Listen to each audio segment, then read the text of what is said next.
All right, turning to your environmental news now. Transportation electrification is happening, but will progress be fast enough to hit California's climate goals? Our Sarah Pilla is live this morning from Rancho Dominguez at a truck conversion company that is hoping to make a big impact to reach targets. Sarah, good morning to you. We know that how important this is and gas emissions. You've been covering stuff like this for quite some time. Tell us more.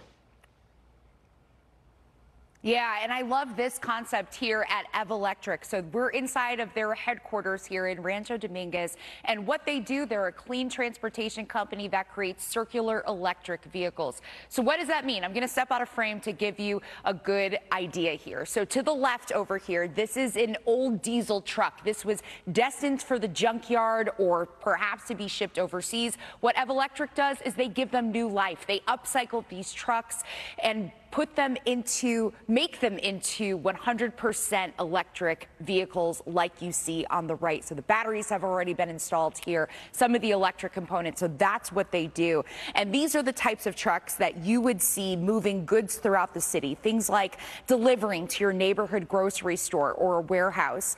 Evolectric, they take these polluting diesel-powered trucks and they remove the inside, so things like the engine and the transmission and everything that generates fumes that needs lots of maintenance. But they keep the chassis and the cabin because those things can last for decades.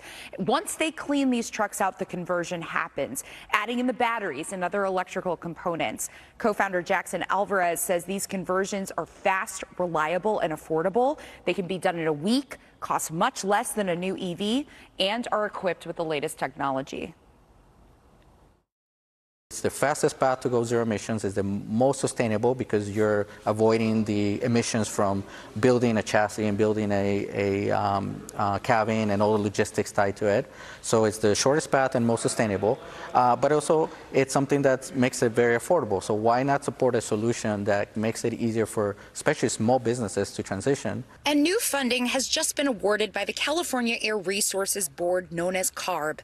The agency has included new incentive increases for their 2024-2025 budget. The new changes award more money for fleet conversions, going from 50% of the incentives that new commercial EVs would get up to 75%. For companies like Evolectric, this is a huge step forward in decarbonizing transportation, which is the largest source of greenhouse gas emissions in the state. For some of our customers, that can mean up to 90% covered by these incentives, which makes this very, very accessible, especially for small fleets and small businesses that they don't have the time and don't really have the bandwidth to understand how the technology works or what it does. They just want something that works.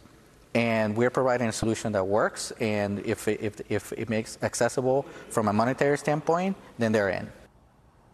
So on the other side of their headquarters, here's another truck that is undergoing a conversion. You can see the 3 battery packs have already been installed. I was watching this happen yesterday.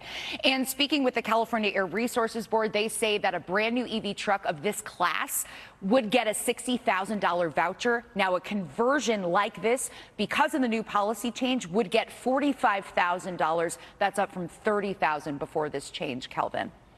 All right, Sarah, I'm not going to lie. I've been really interested in this, and not to mention I'm looking at EV cars. Maybe I'll get a new EV truck or something like that. Tell us what's next for Evolectric. They're doing some great work there. What else do they have in mind?